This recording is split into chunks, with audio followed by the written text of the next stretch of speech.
नमस्कार। आज हम संचयन हिंदी पाठ्य पुस्तक से स्मृति पाठ पढ़ेंगे। स्मृति पाठ की जो लेखक है वह है श्री राम शर्मा। श्री राम शर्मा जी ने स्मृति नाम के इस पाठ के अंतर्गत अपने बचपन के एक कथानक को या एक घटना को बताया है। स्मृति का अर्थ ही होता है याद। तो आइए पढ़ते हैं स्मृति पाठ और लेखक की बाल्यावस्था के अंतर्गत किस प्रकार की घटना हुई उसका आकलन करते हैं। सन 1908 की बात है। दिसंबर का आखिर या जनवरी का प्रारंभ होगा। चिल्ला जाड़ा पड़ रहा था। 2-4 दिन पूर्व कुछ बूंदाबांदी हो गई थी, इसलिए शीत की भयंकरता और बढ़ गई थी। सायंकाल के 3:30-4 बजे होंगे। कई साथियों के साथ मैं झरबेरी के पेड़ तोड़ कर खा रहा था कि गांव के पास एक आदमी ने जोर से पुकारा कि तुम्हारे भाई बुला रहे हैं, शीघ्र घर लौट जाओ। मैं घर को चलने लगा। साथ में छोटा भाई भी था। भाई साहब की मार का डर था, इसलिए सहमा हुआ चला जाता था। समझ नहीं आता था कि कौन सा कसूर जान पड़ा है। डरते डरते घर में घुसा। आशंका थी कि बेर खाने के अपराध में ही तो कोई पेशी ना हो, पर आंगन में भाई साहब को पत्र लिखते पाया। अब पिटने का भय दूर हुआ। हमें देखकर भाई साहब ने कहा, इन पत्रों को ले जाकर मक्खनपुर डाक खाने में डालाओ। तेजी से जाना और शाम की डाक से चिट्ठियां निकल जाए, ये बड़ी जरूरी है। जाड़े के दिन थे ही, तिस पर हवा के प्रकोप से कपकपी लगी हुई थी। हवा मज्जा तक ठिठुर रही थी, इसलिए हमने कानों को धोती से बांधा। माँ ने भुंजाने के लिए थोड़े से चने एक धोती में बांध दिए। हम दोनों भाई अपना अपना डंडा लेकर घर से निकल पड़े। उस समय उस बम्बूल के डंडे से जितना मोह था, उतना इस उम्र में राइफल से नहीं। मेरा डंडा अनेक सांपों के लिए नारायण वाहन हो चुका था। लेखक ने अपनी बाल्यावस्था के अंतर्गत इस घटना को प्रारंभ करते हुए बताया कि कैसे वे एक दिन झरबेरी के पेड़ तोड़ रहे थे। किसी आदमी ने उन्हें आकर कहा कि उनके भाई ने उन्हें बुलाया है, तो उन्हें बहुत डर लगा कि कहीं घर जाकर डांट ना पड़े। पर बड़े भाई साहब को देखकर उनके मन में संतोष हुआ। बड़े भाई साहब ने उन्हें मक्खनपुर डाकखाने चिट्ठियाँ डालने के लिए बुलाया था। लेखक उन चिट्ठियों को डालने के लिए घर से निकला। बहुत अधिक सर्दी थी, ऐसी सर्दी जो हड्डियों के अंतर्गत महसूस हो सकती थी। तो इस प्रकार का उल्लेख कर लेखक ने बताया है कि वह किस प्रकार से घर से मक्खनपुर डाक खाने के लिए निकल रहा था, और साथ में उसने अपने डंडे का भी विवरण यहाँ दिया कि उसे अपने डंडे से बहुत अधिक प्रेम था, और यह डंडा उसे कितना अधिक प्रिय था और कितना अधिक उसका वह सहयोगी था, मित्र था, या वह क्यों इससे इतना प्रेम करता था, वह हम आगे के कथानक से जानेंगे। मक्खनपुर के स्कूल और गांव के बीच पड़ने वाले आम के पेड़ों से प्रतिवर्ष उससे आम चूरे जाते थे। इस कारण वह मूक डंडा सजीव प्रतीत होने लगता था। प्रसन्न वदन हम दोनों मक्खनपुर की ओर तेजी से बढ़ने लगे। चिट्ठियों को मैंने टोपी में रख लिया, क्योंकि कुर्ते में जेब ना थी। हम दोनों उछलते कूदते एक ही सांस में गांव से 4 फलांग दूर उस कुएं के पास आ गए, जिसमें एक अति भयंकर काला सर्प पड़ा हुआ था। कुआं कच्चा था और 24 हाथ गहरा था। उसमें पानी नहीं था। उसमें न जाने सांप कैसे गिर गया था। कारण कुछ भी हो, हमारा उसके कुएं में होने का ज्ञान केवल 2 महीने का था। बच्चे नटखट होते ही हैं। मक्खनपुर पढ़ने जाने वाली हमारी टोली पूरी बानर टोली थी।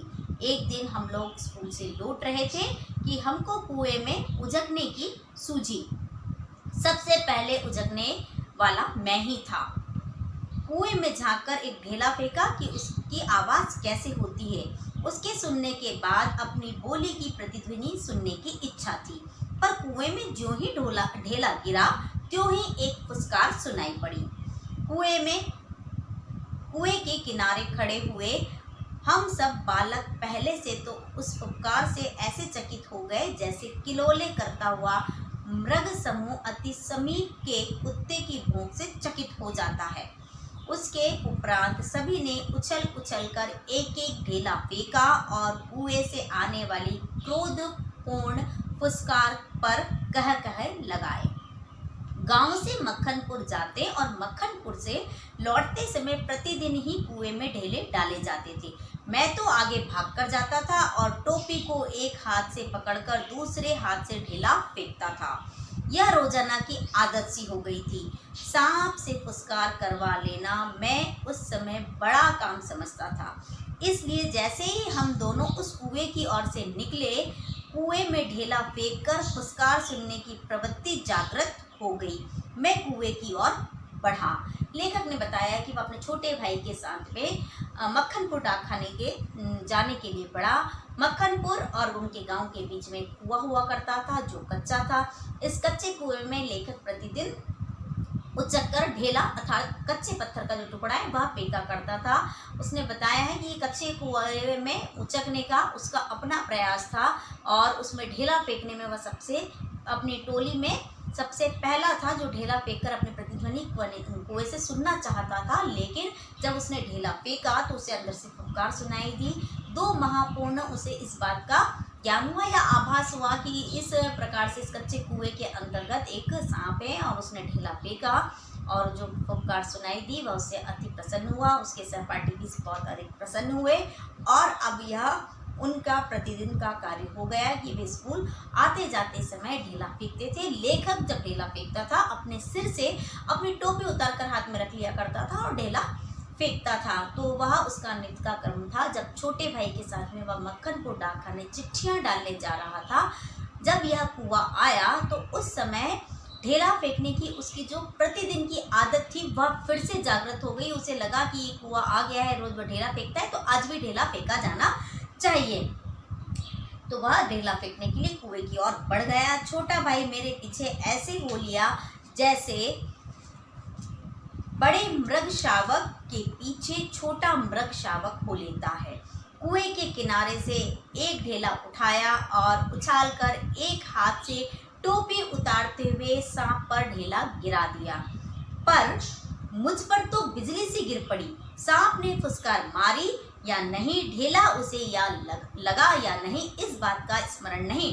टोपी के हाथ में लेते ही तीनों चिट्ठियां चक्कर काटती हुई कुएं में गिर रही थी। अकस्मात जैसे घास चढ़ते हुए हिरण की आत्मा गोली से हत होने पर निकल जाती है और वह तड़प कर रह जाता है, उसी भांति वे चिट्ठियां क्या टोपी से निकल गई, मेरी तो जान ही निकल गई। उनके गिरते ही मैंने उनको पकड़ने के लिए एक झपटा भी मारा, ठीक वैसे ही जैसे घायल शेर शिकारी को पेड़ पर चढ़ते हुए देखकर उस पर हमला करता है, पर वे तो पहुंच से बाहर हो चुकी थी। उनको पकड़ने की घबराहट में मैं स्वयं झटके के कारण कुएं में गिर गया होता। कुएं की पाट पर बैठे हम रो रहे थे, छोटा भाई भी ढाड़े मार कर और मैं चुपचाप आंखें डबडबाकर। पतीली में उफान आने से ढकना ऊपर उठ जाता है और पानी बाहर टपक जाता है। निराशा, पिटने के भय से और उद्वेग से रोने का उफान आता था। पलकों के ढकने भीतरी भावों को रोकने का प्रयास करते थे, पर कपोलों पर आंसू ढुलक ही जाते थे। माँ की गोद याद आती थी। जी चाहता था कि माँ आकर छाती से लगा ले और लाड़ प्यार कर कर कह दे कि कोई बात नहीं, चिट्ठियाँ फिर लिख ली जाएंगी। तबीयत करती थी कि कुएं में बहुत सी मिट्टी डाल दी जाए और घर जाकर कह दिया जाए कि चिट्ठी डाल आए हैं, पर उस समय मैं झूठ बोलना नहीं जानता था। घर लौटकर सच बोलने पर रुई की तरह धुनाई होती। मार के ख्याल से शरीर ही नहीं मन भी कांप जाता था। सच बोलकर पिटने के भावी भय और झूठ बोलकर चिट्ठियों के न पहुंचने की जिम्मेदारी की बोझ से दबा मैं बैठा सिसक रहा था। इसी सोच विचार में 15 मिनट होने को आए। देर हो रही थी और उधर दिन का बुढ़ापा बढ़ता जा रहा था। कहीं भाग जाने की तबीयत करती थी और पिटने का भय और जिम्मेदारी की दुधारी तलवार कलेजे पर फिर रही थी। तो लेखक ने अपने इस वृत्तांत के अंतर्गत बताया है कि जब उसका मन किया कि कुएं में ढेला फेंकना चाहिए, उसने जाकर ढेला फेंका और अपनी आदत के अनुसार ढेला फेंकते साथ में ही उसने अपनी टोपी हाथ से निकाल ली और जब टोपी हाथ से निकाली तो उसकी टोपी में जो चिट्ठियाँ रखी हुई थी वह चिट्ठियाँ जो है चक्कर काटती हुई सीधे कुएं की ओर बढ़ने लगी। जब यह दृश्य लेखक ने देखा तो उसे किसी भी प्रकार का कोई भी अंदाज़ा नहीं रहा कि कुएं में सांप ने फुसकारा या नहीं फुसकारा, क्या हुआ क्या नहीं हुआ, उसे कुछ भी स्मरण नहीं रहा। वह उन चिट्ठियों को देखकर बहुत अचंभित हुआ। उसने झपट्टा मारकर उन चिट्ठियों को पकड़ने का प्रयास किया, लेकिन चिट्ठियां हाथ से निकल चुकी थी, कुएं में जाकर गिर चुकी थी। अब लेखक अपने छोटे भाई के साथ में बैठा कुएं के किनारे पर रो रहा था। छोटा भाई चूंकि छोटा था तो वह जोर जोर से मतलब ठाड़े मार मार कर रो रहा था, और बड़ा भाई ऐसा नहीं कर सकता था, इसलिए वह आंखें डबडबा कर रो रहा था। उसका मन कर रहा था कि काश इस समय पर माँ आकर उसे गले से लगा ले और कह दे कोई बात नहीं, चिट्ठियाँ फिर से लिख ली जाएगी। दूसरी ओर उसने विचार किया कि इन चिट्ठियों के कारण जो उसे मार पड़ेगी, उससे अच्छा है कि झूठ बोल लिया जाए, लेकिन झूठ बोलना उसे आता नहीं है, इसलिए वह घर जाकर यह भी नहीं कह सकता है कि वह चिट्ठियाँ डाल आया। और उसका मन कर रहा था कि चिट्ठियाँ जो कुएं में गिर गई है या किसी को पता ना चले, इसलिए वह कुएं के अंदर मिट्टी डाल दे और इन चिट्ठियों को दबा दे। अर्थात लेखक तमाम प्रकार से चिंतन मनन कर रहा था, चिट्ठियों के कुएं में गिर जाने का पश्चाताप कर रहा था। वह और उसका छोटा भाई दोनों उन चिट्ठियों के कारण रो रहे थे। अब उसके ऊपर चिट्ठियों की जिम्मेदारी थी, जिम्मेदारी के साथ में झूठ न बोलने का बोझ था, और वह चिंतन कर रहा था कि उसे आगे क्या करना चाहिए। दृढ़ संकल्प से दुविधा की बेड़ियां कट जाती हैं। मेरी दुविधा भी दूर हो गई। कुएं में घुसकर चिट्ठियों से निकालने का निश्चय किया, चिट्ठियों को निकालने का निश्चय किया। कितना भयंकर निर्णय था, पर जो मरने को तैयार हो उसे क्या। मूर्खता अथवा बुद्धिमत्ता से किसी काम को करने के लिए कोई मौत का मार्ग स्वीकार कर ले, और वह भी जानबूझकर, तो फिर वह अकेला संसार से भिड़ने को तैयार हो जाता है। और फल, उसे फल की क्या चिंता, फल तो किसी दूसरी शक्ति पर निर्भर है। उस समय चिट्ठियां निकालने के लिए मैं विषधर से भिड़ने को तैयार हो गया। पासा फेंक दिया गया था। मौत का आलिंगन हो अथवा सांप से बचकर दूसरा जन्म, इसकी चिंता न थी, पर विश्वास यह था कि डंडे से सांप को पहले मार दूंगा, तब फिर चिट्ठियां उठा लूंगा। बस इसी दृढ़ विश्वास के बूते पर मैंने कुएं में घुसने की ठानी। छोटा भाई रोता था, और उसके रोने का तात्पर्य यह था कि मेरी मौत मुझे नीचे बुला रही है। यद्यपि वह शब्दों से न कहता था, वास्तव में मौत सजीव और नग्न रूप में कुएं में बैठी थी, पर उस नग्न मौत से मुठभेड़ के लिए मुझे भी नग्न होना पड़ा। छोटा भाई भी नंगा हुआ। एक धोती मेरी, एक छोटे भाई की, एक चने वाली, 2 कानों से बंधी हुई धोतियाँ, 5 धोतियाँ और कुछ रस्सियाँ मिलाकर कुएं की गहराई के लिए काफ़ी हुई। हम लोगों ने धोतियाँ एक दूसरे से बांधी, खूब खींच कर आजमा लिया कि गांठें कड़ी है या नहीं। अपनी ओर से कोई धोखे का काम न रखा। धोती के एक सिरे पर डंडा बांधा और उसे कुएं के में डाल दिया। दूसरे सिरे को डेग के चारों ओर एक चक्कर देकर और एक गांठ लगाकर छोटे भाई को दे दिया। छोटा भाई केवल 8 वर्ष का था, इसलिए धोती की डेंग से कड़ी करके बांध दिया। तब उसे खूब मजबूती से पकड़ने के लिए कहा। मैं कुएं में धोती के सहारे घुसने लगा। छोटा भाई रोने लगा।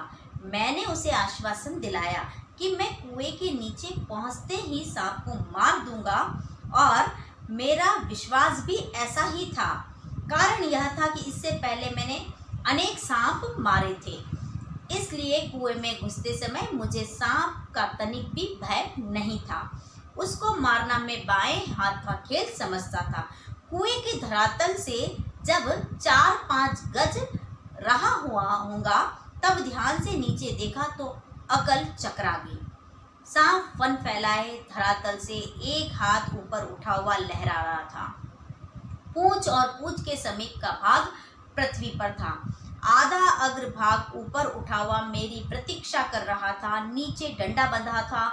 मेरे उतरने की गति से जो इधर उधर हिलता था, उसी के कारण शायद मुझे उतरते देख सांप घातक चोट के आसन में बैठा था।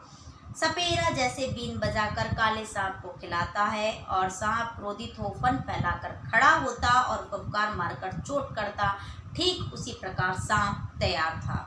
उसका प्रतिद्वंदी मैं उससे कुछ हाथ ऊपर धोती पकड़े लटक रहा था।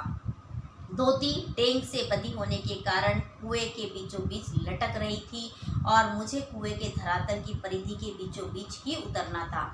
इसके माने थे सांप से 1.5-2 फीट गज नहीं की दूरी पर पैर रखना और इतनी दूरी पर सांप पैर रखते ही चोट करता। स्मरण रहे, कच्चे कुएं का व्यास बहुत कम होता है, नीचे तो वह 1.5 गज से अधिक होता ही नहीं। ऐसी दशा में कुएं में मैं सांप से अधिक 4 फुट की दूरी पर रह सकता था, वह भी उस दिशा में जब सांप मुझसे दूर रहने का प्रयत्न करता। पर उतरना तो था कुएं के बीच में, क्योंकि मेरा साधन बीचों बीच लटक रहा था। ऊपर से लटक कर तो सांप नहीं मारा जा सकता, उतरना तो था ही, थकावट से ऊपर चढ़ भी नहीं सकता था। अब तक अपने प्रतिद्वंदी को पीठ दिखाने का निश्चय नहीं किया था। यदि ऐसा करता भी तो कुएं के धरातल पर उतरे बिना मैं ऊपर नहीं चढ़ सकता था। धीरे धीरे उतरने लगा। एक एक इंच ज्यों मैं नीचे उतरता जाता था, त्यों तो मेरी एकाग्र चित्तता बढ़ती जाती थी। मुझे एक सूझ सूझी। दोनों हाथों से धोती पकड़े हुए मैंने अपने पैर कुएं की बगल में लगा दिए।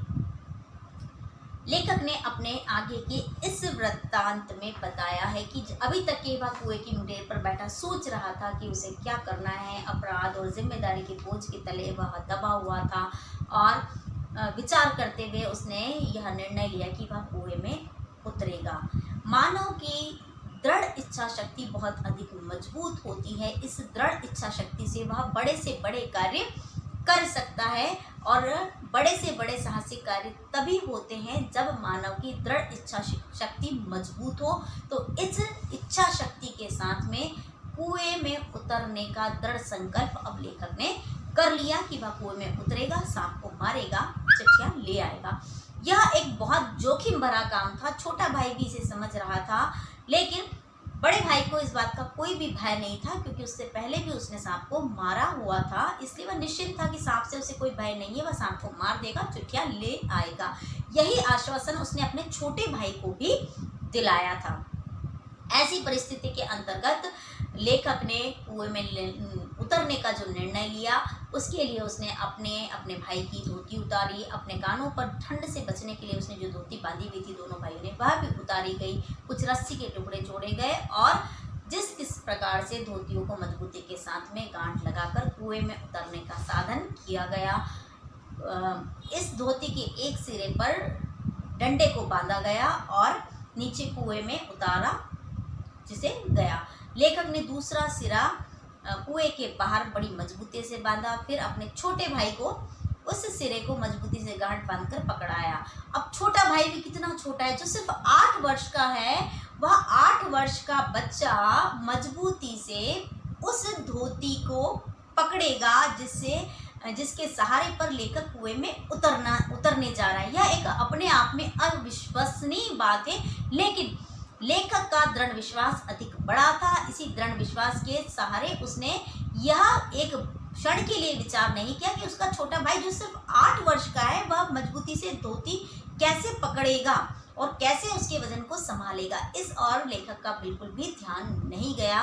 अपने दृढ़ निश्चय के मुताबिक लेखक कुएं में नीचे की ओर उतरा, लेकिन नीचे जब उसने देखा तो उसकी अकल चकरा गई। उसे कुछ समझ में नहीं आया, क्योंकि सांप फन फैलाकर नीचे बैठा हुआ था। वह भी जमीन से लगभग ऊंचा ऊपर उठकर उसे ऐसा लगा कि सांप उसी की प्रतीक्षा कर रहा है हमला करने के लिए, कि जैसे ही वह उतरेगा। और चूंकि वह कुआं कच्चा है, उसका व्यास बहुत कम है और धरातल से उसकी दूरी भी बहुत कम है। इस वजह से निश्चित तौर से जिस मुद्रा में सर्प बैठा हुआ है, लेखक को कुएं के बीचों बीच उतरने का जो प्रयास है वही करना पड़ेगा। इसके अलावा उसके पास में दूसरा कोई रास्ता नहीं है।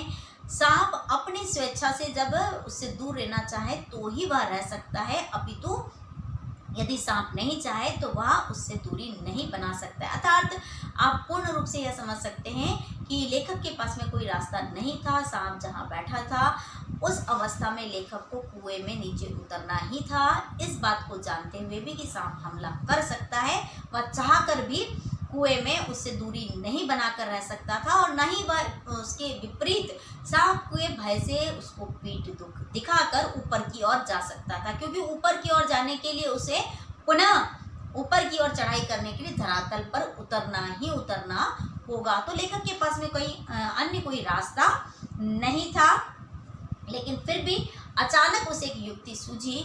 उसने अपने पैर से कुएं की दूसरी तरफ जो है अपने पैर को लगाया या टिकाया। इसके कारण कुएं की दीवार पर बगल में जो पैर लगे उसका कारण यह हुआ कि पैर लगते से ही कुछ मिट्टी जो है उस कुएं में से नीचे गिर गई, और जिस तरफ यह मिट्टी गिरी सांप ने उसी तरफ मुंह मारा, अर्थात सांप हमला करने के लिए उसी ओर बढ़ा। मेरे पैर भी दीवार से हट गए और मेरी टांगें कमर से समकोण बनाती हुई लटकती रही, पर इससे सांप से दूरी और कुएं की परिधि पर उतरने का ढंग मालूम हो गया। तनिक झूलकर मैंने अपने पैर कुएं की बगल से सटाए और कुछ धक्के के साथ अपने प्रतिद्वंदी के सम्मुख कुएं की दूसरी ओर 1.5 गज पर कुएं के धरातल पर खड़ा हो गया। आंखें चार हुई, शायद एक दूसरे को पहचाना। सांप को चक्षुश्रवा कहते हैं। मैं स्वयं चक्षुश्रवा हो रहा था। अन्य इंद्रियों ने मानो सहानुभूति से अपनी शक्ति आंखों को दे दी हो।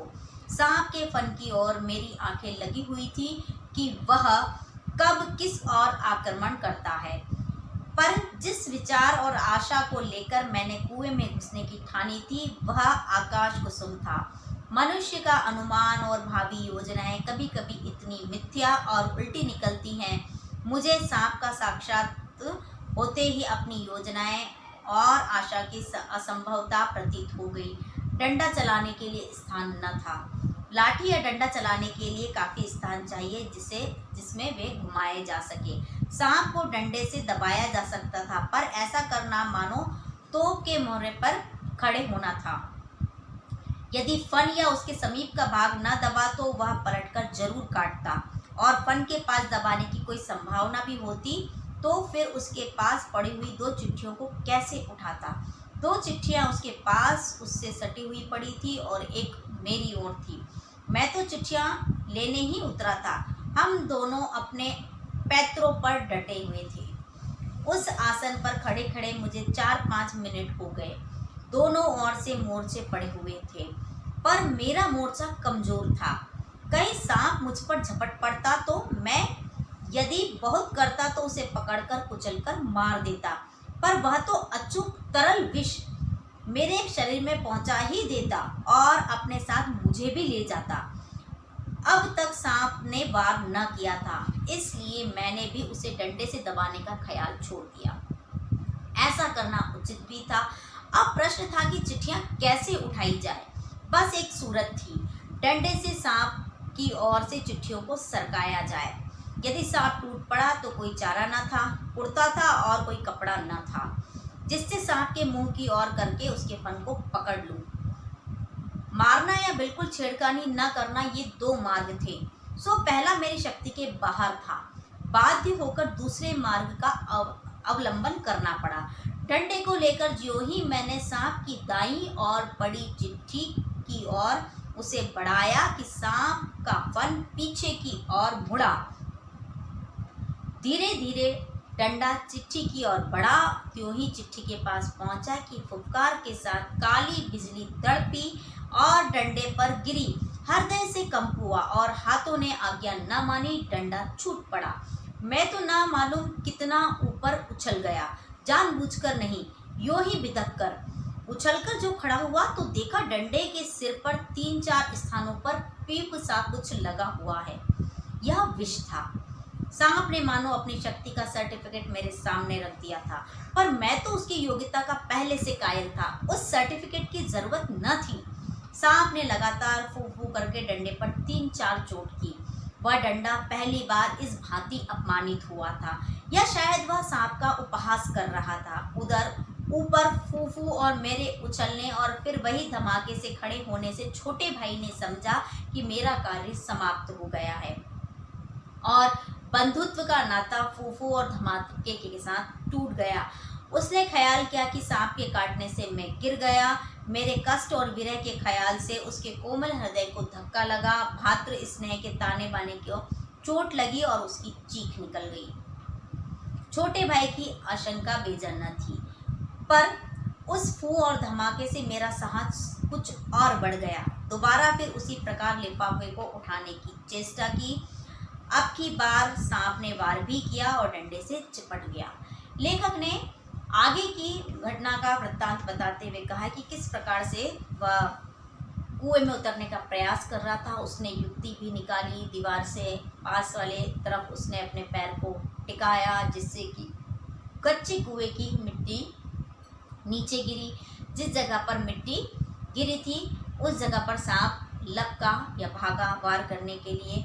ठीक उसी तरह से उसने दोबारा प्रयास किया और अपने प्रयास में वह सफल हुआ और सफल होने के उपरांत वह कुएं में समकोण बनाते हुए उतर गया। लेकिन यहाँ अब सांप और लेखक दोनों आमने सामने थे, प्रतिद्वंदी के समान, और दोनों शत्रु अपने अपने मोर्चे पर बैठे हुए थे। प्रहार किसी भी प्रकार से ना तो सांप ने अब तक किया था ना लेखक ने अब तक किया था। लेखक ने पहले विचार किया कि वह सांप का मुंह दबाकर उसे मार दे, क्योंकि उसके पास दूसरा रास्ता भी नहीं था। जिस डंडे के भरोसे पर वह आया था तो सांप को डंडे और लाठी से मारा जा सकता है, लेकिन उसके लिए काफी स्थान की आवश्यकता होती है। लेखक ने अपने डंडे से, जिसे वह बहुत अधिक प्रेम करता था, उस डंडे से अनेक सांपों को मारने के कारण ही यह आत्मविश्वास उसमें उत्पन्न हुआ था कि वह सांप को मार सकता है। लेकिन अभी तक के उसने खुले हुए स्थानों में सांप को मारा था। यह स्थान काफी सीमित था, इसमें डंडा और लाठी नहीं चलाई जा सकती थी। ऐसी परिस्थिति में लेखक को यथास्थिति यह समझ में आ गया कि वह अपने इस डंडे से सांप को नहीं मार सकता है। दूसरा प्रयास उसे ऐसा लगा कि अब संभव नहीं है, प्रहार वह कर नहीं सकता है, तो स्वाभाविक सी बात है उसे विनम्रता का रास्ता अपनाना पड़ेगा। तो इसलिए उसने डंडे से उन चिट्ठियों को सरका कर प्राप्त करने का प्रयास किया। इस प्रयास में जब लेखक का डंडा सांप की और पड़ी हुई चिट्ठी के पास तक के पहुंचा तो सांप ने तुरंत हमला किया। इस हमले से लेखक में भय उत्पन्न हुआ। सांप ने अपना विष, अपना जहर डंडे पर छोड़ा। लेखक कहीं फिर ऊपर तक के उचक गया। उचकने के साथ में वह नीचे भी आया, जिससे आवाज़ हुई। इस आवाज़ से बाहर छोटा भाई डर गया और उसे ऐसा लगा कि उसके भाई को सांप ने काट लिया है और काटने से वह गिर गया है। अर्थात तो उसके छोटे भाई ने बाहर अपने बड़े भाई की मृत्यु की कल्पना की।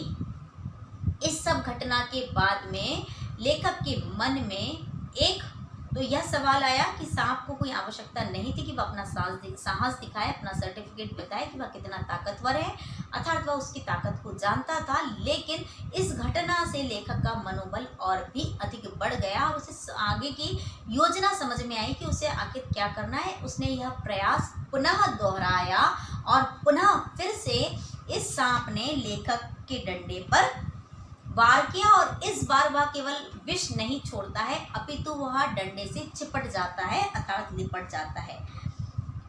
डंडा हाथ से छूटा तो नहीं, पर झिझक, सहम अथवा आतंक से अपनी ओर खिंच गया और गुंजलक मारता हुआ सांप का पिछला भाग मेरे हाथों को छू गया। उफ, कितना ठंडा था। डंडे को मैंने एक और पटक दिया। यदि कहीं उसका दूसरा वार पहले होता तो उछलकर मैं सांप पर गिरता और न बचता। लेकिन जब जीवन होता है तब हजारों ढंग बचने के लिए निकल आते हैं। वह देवी कृपा थी। डंडे के मेरी ओर खींच आने से मेरे और सांप के आसन बदल गए। मैंने तुरंत ही लिफाफे और पोस्टकार्ड चुन लिए, चिट्ठियों को धोती के छोर से बांध दिया और छोटे भाई ने उन्हें ऊपर खींच लिया। डंडे को सांप के पास से उठाने में भी बड़ी कठिनाई पड़ी। सांप उससे खुलकर उस पर धरना दिखकर बैठा हुआ था।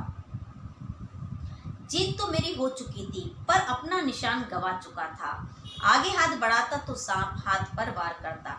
इसलिए कुएं की बगल से एक मुट्ठी मिट्टी लेकर मैंने उसकी दाईं ओर फेंकी। वह उस पर झपटा और मैंने दूसरे हाथ से बाईं ओर से डंडा खींच लिया। पर बात की बात में उसने दूसरी ओर भी वार किया। इस बीच में डंडा ना होता तो पैर में उसके दांत गड़ गए होते। अब ऊपर चढ़ना कोई कठिन काम न था। केवल हाथों के सहारे दोनों पैरों के बिना कहीं लगाए हुए 36 फुट ऊपर चढ़ना मुझसे अब नहीं हो सकता। 15-20 फुट बिना पैरों के सहारे केवल हाथों के बल चढ़ने की हिम्मत रखता हूँ। कम ही, अधिक नहीं। पर उस 11 वर्ष की अवस्था में मैं 36 फुट चढ़ा। बाहें भर गई थी, छाती फूल गई थी, दोगनी चल रही थी, पर एक एक इंच सरक सरक कर अपनी भुजाओं के बल पर मैं ऊपर चढ़ आया। यदि हाथ छूट जाते तो क्या होता, इसका अनुमान करना कठिन है। ऊपर आकर बेहाल होकर थोड़ी देर तक पड़ा रहा। देह को झाड़ झूर धोती कुर्ता पहना। फिर किशनपुर के लड़के को, जिसने ऊपर चढ़ने की चेष्टा को देखा था, ताकीद करके कि वह कुएं वाली घटना किसी से न कहे, हम लोग आगे बढ़े। सन 1915 में मैट्रिकुलेशन पास करने के उपरांत यह घटना मैंने अपनी माँ को सुनाई। सजल नेत्रों से माँ ने मुझे अपनी गोद में ऐसे बिठा लिया जैसे चिड़िया अपने बच्चों को डेने में छिपा लेती है।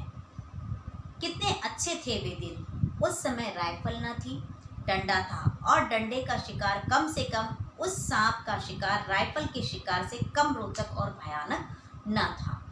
लेखक ने अपने आगे के इस वृत्तांत के अंतर्गत बताया कि कैसे जब दूसरे प्रयास में इस बार सांप ने वार करने के बजाय डंडे पर लिपटने का कार्य किया, और इस समय पर लेखक का हाथ सांप को छू गया और उसको छूकर उसे जो है पता चला कि सांप कितना ठंडा होता है। अब लेखक और सांप दोनों प्रतिद्वंदी के समान थे ही। इस अवस्था के अंतर्गत जब यह घटना हुई तो लेखक और सांप के आसन बदल गए। अब लेखक के स्थान पर सांप था और सांप के स्थान पर लेखक था, और लेखक पहले कह चुका है कि चिट्ठियां सांप के पास पड़ी हुई थी, और जब लेखक का आसन या स्थान बदला तो लेखक ने तुरंत ही चिट्ठियों को चुन लिया, और चुनने के साथ में चिट्ठियों को उठा लिया और धोती के सिरे पर बांध दिया। छोटे भाई ने जल्दी से उन चिट्ठियों को उठा भी लिया, और उठा नहीं लिया तो धोती को खींचकर निकाल लिया। तो इस प्रकार से छोटे भाई ने चिट्ठियां ऊपर प्राप्त कर ली। लेखक का कार्य समाप्त हो गया। अब लेखक को कुएं से बाहर आना था, लेकिन लेखक का जो डंडा उसे बहुत प्रिय था, लेखक उसे छोड़कर आना नहीं चाहता था। तो अब उसने प्रयास किया सर्प से डंडे को प्राप्त करने का, जो सांप के पास में पड़ा था। इसलिए उसने पुनः प्रयास किया, मिट्टी उठाई, सामने की ओर फेंकी। जिस ओर मिट्टी फेंकी सांप उस ओर लपका। लेखक ने झपट कर अपना डंडा उठा लिया। सांप पुनः उस ओर बढ़ा, लेकिन इस बार डंडा सांप और लेखक के बीच में था, नहीं तो सांप के दांत लेखक के पैर में गड़ चुके होते, लेकिन लेखक के प्रिय डंडे ने उसे बचा लिया। अब लेखक इस डंडे को प्राप्त कर 36 फुट ऊंचे कुएं में ऊपर की ओर चढ़ा, वह भी बिना किसी सहारे के। और मात्र 15 वर्ष की आयु में यह कार्य करना बहुत अधिक मुश्किल था। लेखक ने कहा है कि यह बहुत हिम्मत की बात थी कि वह अब वर्तमान समय में भी बिना सहारे के इतना नहीं चढ़ सकता, लेकिन इतनी क्षमा कीजिए, शायद पहले मैंने 15 वर्ष का, लेखक की आयु 11 वर्ष थी, तो 11 वर्ष की अवस्था में वह 36 फुट ऊंचाई के कुएं पर बिना किसी सहारे के ऊपर तक के चढ़ा। जब उसकी छाती भर आई, धोखनी चलने लगी, अर्थात उसकी हृदय गति बहुत अधिक तीव्र हो गई। कुएं से बाहर निकलने के बाद में वह कई देर तक के धरती पर पड़ा रहा। जब वह थोड़ा व्यवस्थित हुआ तो उसने झाड़कर अपना धोती और कुर्ता पहना। जिस किशनपुर के लड़के ने उसे कुएं में से नीचे से ऊपर निकलते हुए देखा था, उसने उसको ताकीद किया, धमकाया कि यह घटना वह किसी को बताए नहीं, और फिर अपने छोटे भाई के साथ में जाकर उसने मक्खनपुर डाकखाने में यह चिट्ठियां पहुंचाई। कई सालों के बाद में लेखक ने अपनी माँ को इस घटना के बारे में बताया। जब वह दुविधा में था और जब वह परेशानी में था, परेशानी और दुविधा के समय बच्चे अपनी माता को स्वतः ही याद करते, क्योंकि उन्हें पूरा विश्वास रहता है कि उनकी माँ उन्हें हर समस्या से बचा लेगी, संरक्षित करेगी, उनकी रक्षा करेगी, जो कि हर माँ करती भी है। तो लेखक का यही दृढ़ विश्वास था। लेकिन इतने सालों बाद में भी जब लेखक इस मुसीबत से निकल चुका था, जब इतने सालों बाद में भी माँ को पता चला तो माँ ने उसे वही सुरक्षा प्रदान की जिस सुरक्षा को वह उस समय चाहता था। उस समय वह महसूस कर रहा था कि माँ उसे आकर कह दे कि चिट्ठियाँ फिर से लिख ली जाएगी। इस तमाम घटना के उपरांत लेखक ने बताया है कि इस समय पर अब राइफल आ गई है, काफ़ी पुरानी बात हो गई है, लोग अब राइफल से शिकार करते हैं, लेकिन डंडे से जो है शिकार करने, और वो भी सांप का शिकार करने की बात कुछ और थी। वह बहुत अधिक रोमांचक शिकार वाली कथा थी वर्तमान समय के शिकार में और उस समय के शिकार में। अर्थात लेखक ने जब यह कथा लिखी तब में दोनों बातों में जमीन आसमान का अंतर है। तो इस प्रकार से लेखक ने इस पाठ में अपनी बाल्यावस्था की एक स्मृति को, एक याद को बताया है कि जो अधिक रोमांचित कर देने वाली घटना है। साथ ही सबसे महत्वपूर्ण बात यह है कि लेखक इतनी कम आयु में भी इस कार्य को करने में इसलिए सफल हो सका क्योंकि उसने दृढ़ निश्चय किया हुआ था। अर्थात इस बात से हमें यह शिक्षा लेनी चाहिए कि यदि हम अपने भविष्य को बनाने के लिए किसी भी प्रकार का दृढ़ निश्चय कर ले तो चाहे कितनी भी विपदा आए और कोई भी मुसीबत हो, हम उससे बाहर निकलकर अपने लक्ष्य को प्राप्त कर सकते हैं। ठीक उसी प्रकार से जैसे लेखक ने अपने लक्ष्य को प्राप्त किया। मैं आशा करती हूँ कि आप सबको यह कथा बहुत अच्छी लगी होगी और इस रोमांचक घटना से आप दृढ़ निश्चय करने की जो क्षमता है उसे भी सीखेंगे। धन्यवाद।